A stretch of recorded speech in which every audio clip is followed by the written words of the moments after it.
Now that I've been put through, I never got anyone's help. I had to do it all myself. I don't ever slow up, no I don't take sh**.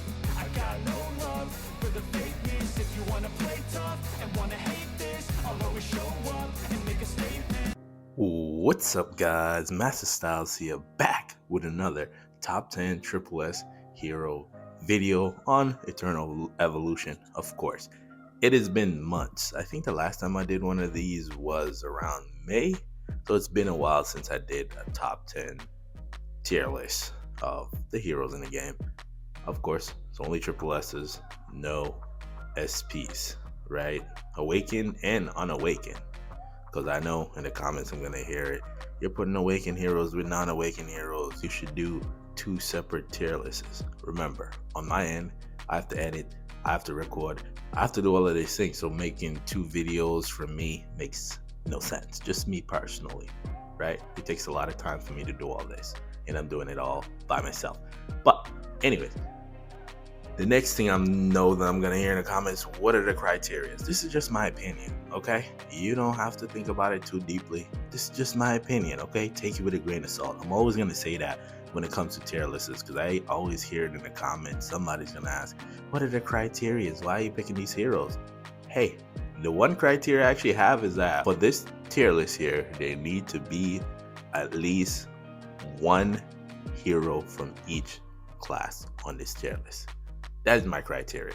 Everything else, it's just because, hey, what they bring to the table and the value that they have themselves, right? Whether it be at Awaken 7, just to know all the Awaken heroes are at Awaken 7 or higher. We'll just keep them at Awaken 7 just for the purpose of the video, okay? Let's just go over the old tier list that I had. So we had Emma at number 10. Number 9 was Skino. Number 8 was Jack City. Number 7 was number 6 was Canis. 5 was Leo. 4 was Piran. Matsurani was number 3, and number 2 was Wamigan. And the number 1 hero in the game at that time was Anpu. And that's based off of my opinion, right? We're gonna go through the new top 10. So let's clear out all of these heroes and let's begin. If you're new around here, make sure you hit the subscribe button. What do you get? Updates, guides, tier lists, and of course walkthroughs. The Fun to Play series is still there if you want to go check it out for the newer players. It's definitely has some great tips and guides over there. I'll link it somewhere here in the video. Let's begin with the tier list. So coming in at number 10, we have Emma. I know that Emma could be here too. She's a great option. And of course, some people are going to argue about the other hunters, Vaz, Rebecca, Bryzeris, all of that. I don't want to hear nothing about that. Because, again, I have Emma here because when she was originally released, she was doing crazy damage. They completely nerfed her, gave you back everything, right? I've said that before if you already watched the tier list video. But, again, even with all of that, she still does good damage, right? Her damage is still good. Not as great as it used to be, but it's still good. The thing is, why I don't have Emma here is that you need to bring Emma to at least Awaken 5 or higher to get to those numbers, right? So again, just bringing her to Immortal 1 and 2, you could start seeing those big numbers for hunters. I'm not talking about the other heroes because, again, the other heroes are doing billions of damage. Hunters, they doing 1 to 2 billion damage in terms of their content, right? But again, to represent the hunters, I would go with Lemma. I know. Yeah, I can hear the comments already. Wow. And Lemma over Emma. Yes. Just saying that. And I'm talking about based on the fact that, you know, you have to bring Emma to 5 or higher to start seeing those numbers, right? And if you don't agree with me, you already would know what to do. We can chop it up in the comments or join the Discord. We'll have a better conversation over there. Moving on. That's all I have to say for Lemma there. She's the representation for the Hunter class. So coming in at number 9, we have Aaron. He's also representing the Assassin class. The thing about Aaron is that Aaron is actually one of the few heroes that can actually clear all 3 EX3 stages for Lost Valley. I know that Lost Valley isn't as, intense as it used to be. They need new levels, just gonna say. But he can solo all three of those stages by himself, which is amazing for him, right? He does the most amount of damage. Obviously, if you have an awakened Kora, that's a different story. But him without an awakening is doing more damage than all of the other assassins outside of awakened 5 or higher Kora, right? So he's at the top of the damage board when it comes to the assassins. And of course, right now assassins are down in the barrel. I know, I get it. They're down there where summoners used to be. But at the same time, if you're gonna go with an assassin team or assassin form content, he's gonna be a part of the team. And even when I was playing my funded play account, it was tough even facing him on the opposition in PvP. So again, I like him here at number 9, representing the assassin class. Obviously, I could have gone with Awakened 7 Rick, but I feel like with him there, just bringing him into Immortal, Hyper Evolve 120, all of that fun stuff, tempered out gears, he does good damage, and you don't need to invest all of those awakened materials. That's why I have him here, and I like him. Good damage. Also, coming in at number 8, representing the Vanguard class, we have Becky. Now, the thing with Becky is the same situation as all the other 2 previous heroes. Just need to get to that Immortal 1 and 2, around there, good damage. I would say she can out DPS Zane depending on the level.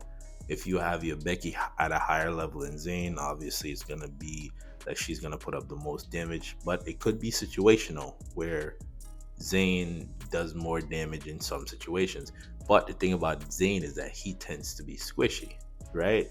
And this is why she gets the edge, because if she's run with just Terrans, not just specifically Vanguard Terrans, just Terrans in general, she gains an additional cheat debt. And I don't think Zane has cheat debt built in his kit. I would have to go back and check. Somebody will let me know that in the comments anyways.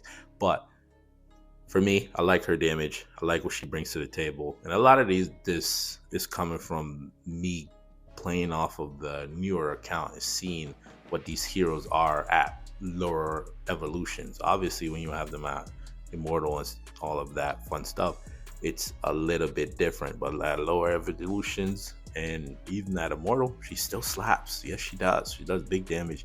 She's the main damage dealer, well, for me, on my Vanguard team. Obviously, if you have Awakened Heindel, whole different story, right? Which would make sense, right? Obviously, he's gonna do more damage than her because he's Awakened 5 or higher. It's gonna do bigger damage. So again, like Becky there, I'm more focusing on the damage that she brings to the table. Obviously, with Vanguards, you primarily use them in Vanguard content, so you're not gonna run to use a Vanguard outside of Vanguard content, maybe story or PvP, but that's primarily it. Endless battles and all of that fun stuff. But realistically, you're not gonna run to go get a Vanguard and put them on a team in other forms of content unless you really need Vanguards. So that is that there. Coming in at number 7 is actually Panda, right? Panda at Awakened 7, amazing, very tanky. If you've seen my Awakened 7 video for Panda, you know how tanky he can be, right? And of course, he's the linchpin for the tank team, and this is why I have Panda here representing the tank team, right? Because again, his damage is, okay. He sometimes have to compete with Wamigan, or if there's Connor on the team, he has to compete with them too in terms of damage. And obviously Abek, because Abek is the one that does primarily Abek is the commander, if you don't know. Abek is the one that does sometimes most of the damage for the tanks. And of course, if you have the awakenable heroes, the WOMs, the SP hero, Connor, then they may out DPS Abek. But again, for what he brings to the table with his magnetic pulse, and also now he is in the guardian state the whole time, big damage, right? But the thing with the tanks right now, it's tough for them because they are struggling because of the energy team, right? Energy team pushes them back. They can't get in close. They can't really do much in terms of what the energy team is bringing to the table. So again, right now tanks are kind of in the middle of the pack, not all the way to the back, but again, you won't run them because you know most people are gonna run energy or summoners, right? But again, Panda's still great, very tanky, and he is the linchpin of the tank team. So who better to represent the tanks than Panda, right? All right, so let's go on by pretty quick. And of course, coming in at number 6, we're going to go with Skino. Skino, he has the best ultimate in the game, right? Not even close. I don't even think anybody comes close. What do you get? Reduce movement speed, right? He also locks out common skills. He increases area damage. He gives the energy heroes invincibility, and he also removes invincibility. And the more crazier part about it is AoE, so it'll hit multiple targets at the same time. So again, this is why I have him here for that, the supportability of the energy team. And of course, the energy team is right behind the summoners. So obviously, the distance is very far, but in terms of when it comes to the classes, energy's next up, right? They need the SP hero, whatever the case may be. But again, I like Skino here, very supportive for the energy team, and also, of course, he brings decent damage for being the supportive hero of the energy team. And for all that ultimate brings, definitely have to have him here on the top 10 tier list, right? So now we're moving to the top 5. It's going by quick, but again, it is what it is. For me, I want to go with Piran, right? Again, having a top 10 triple S heroes tier list without Piran, I know Piran isn't where she used to be, not because of her abilities, but because of the teams themselves. For her issues spacing, right? She doesn't fit on the team because there's no space. If there was space for her, she'll be on every team. Best believe she'll be on every team.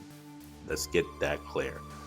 Because again, when you look at all the classes, you need all the heroes you can get. You know, for even PvP, you need 3 of a set class to activate your commander bonus. So that's already 3 there. If you're running a 5-man, you already need 3 there, and then chances are you'll run another additional support where most classes have their particular support. Obviously, Vanguards need to share Fiona, and Hunters and Energy need to share Miranda, right? Summoners have their own, tanks have their own, right?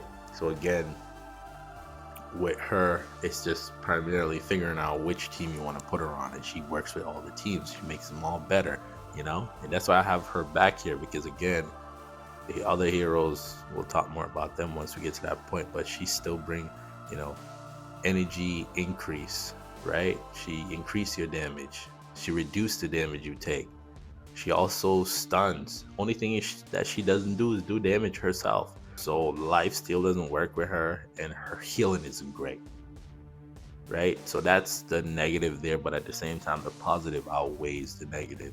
So again, I definitely have to have Piran here on the top 5. Remember, her issue on why she's not on every team is a spacing issue, not because of her. She didn't fall off, just that it's tough to put her in. If we can get 6 heroes in PvE, she'll be on every team.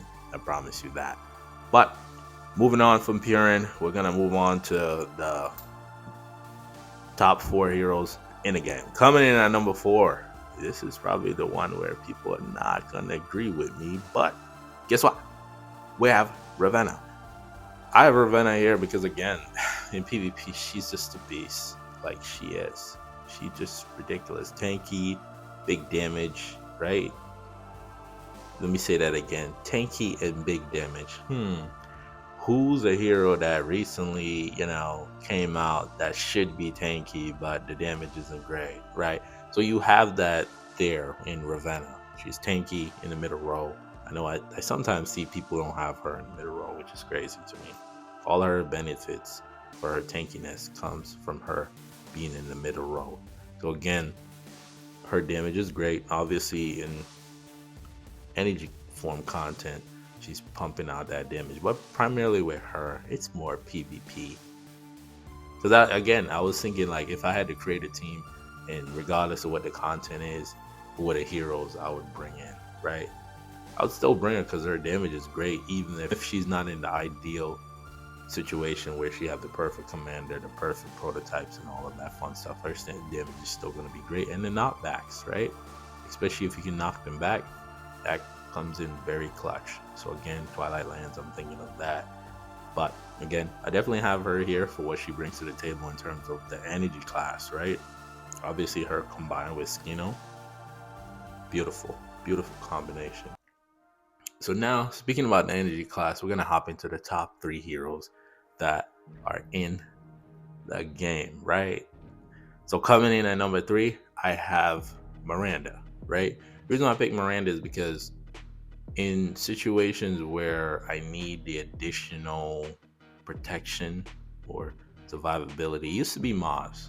But then I realized that with Miranda, you're now increasing the attack of 3 of your attackers. Of course, if your Miranda is at Awakened 7, right?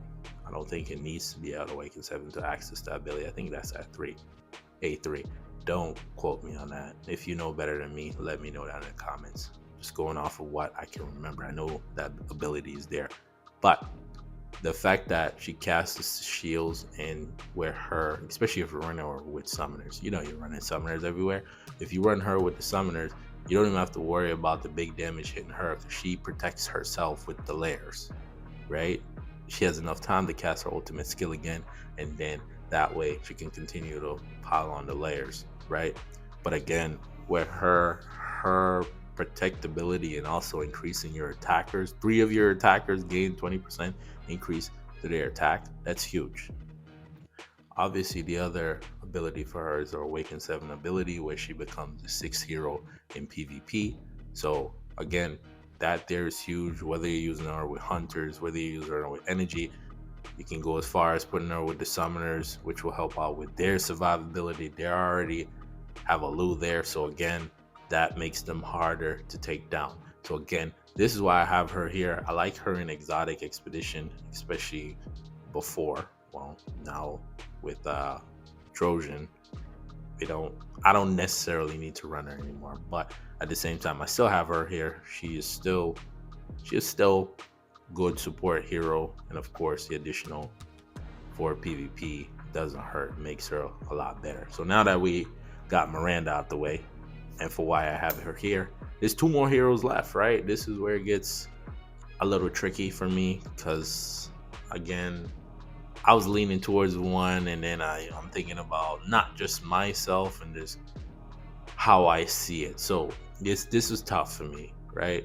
So coming in at number 2, we have Sith. Yes, not Sith. I like Sith. Obviously, the additional revive, the tankiness, you can put her up front.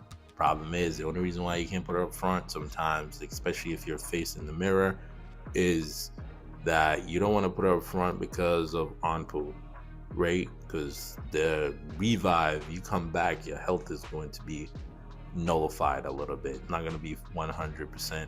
There's no Anpu, put her up front. She's very tanky up there. Of course, Gobo is doing big damage. This is at Awaken 7, by the way. Gobo is doing big damage. Pebbles are now doing big damage. They can crit, which is awesome. And you know that once you kill off the original spawns of the Pebbles, they start spawning right where Gobo is. So again, she's going to do that big damage, especially in PvE when you're facing bosses. You could just put Sith in there. She don't need the additional summoners, right? That's the great thing about her, and that's what I always loved about Sith.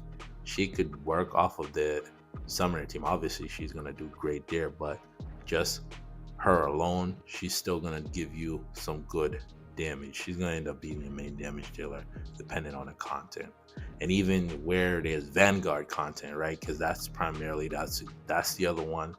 She does good there too, right? Because the damage that Gobo outputs is just nuts, right? So again, I have Sith here because of what she brings to the table, her survivability, damage output, her being able to work outside of her class and not needing additional summoners around her makes her number 2 hero in the game. Remember, obviously, if you got it this far into the video, this is just my opinion, you know?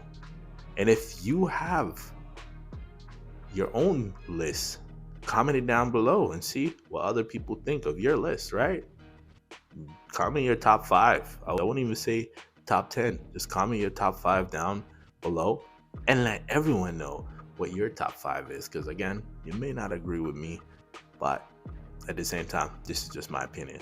So now we only have one more hero left to complete the list. So the number 1 hero in the game, according to Masta Styles, is, drumroll please, Anpu. Yes, Anpu is the number 1 hero in the game at Awaken 7. Yes, number 1. Let's talk about Anpu. So the thing about Anpu is that even though there was a new summoner added to the game, I said that Anpu is going to get replaced. Anpu hasn't gotten replaced. It's just more situational for him now when it comes to PvP. But the thing about him is when he casts his ultimate, he actually reduces crit damage. I completely missed that, right? And also, obviously, he removes invincibility. That's already crazy within itself. He stuns, knockbacks, reduces your max HP.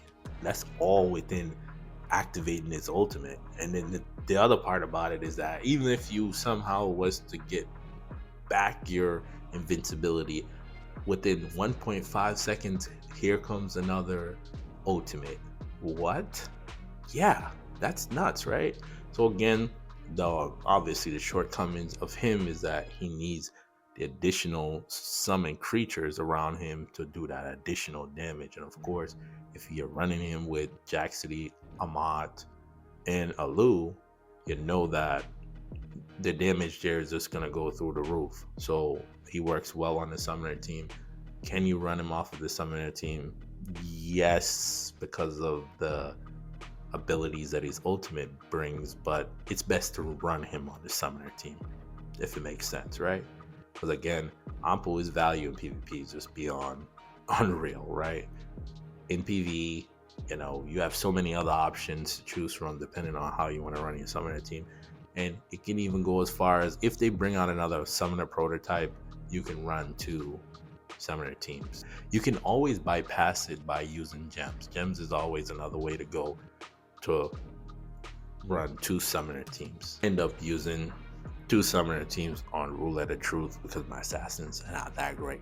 But for Anpu here, love him here number 1. It was tough between him and Sith, because Sith at the same time does big damage. Anpu, he needs the summoners around him to do that big damage. But for his ultimate and the fact that it comes around so frequently and for all that it brings within that same ultimate, you gotta give the man the number 1 spot. This is my opinion of the top 10 Triple S heroes in the game. Again, take it with a grain of salt. And let's just go over them one more time. So coming in at number 10, we have Dilemma. Coming in at number 9, we have Aaron.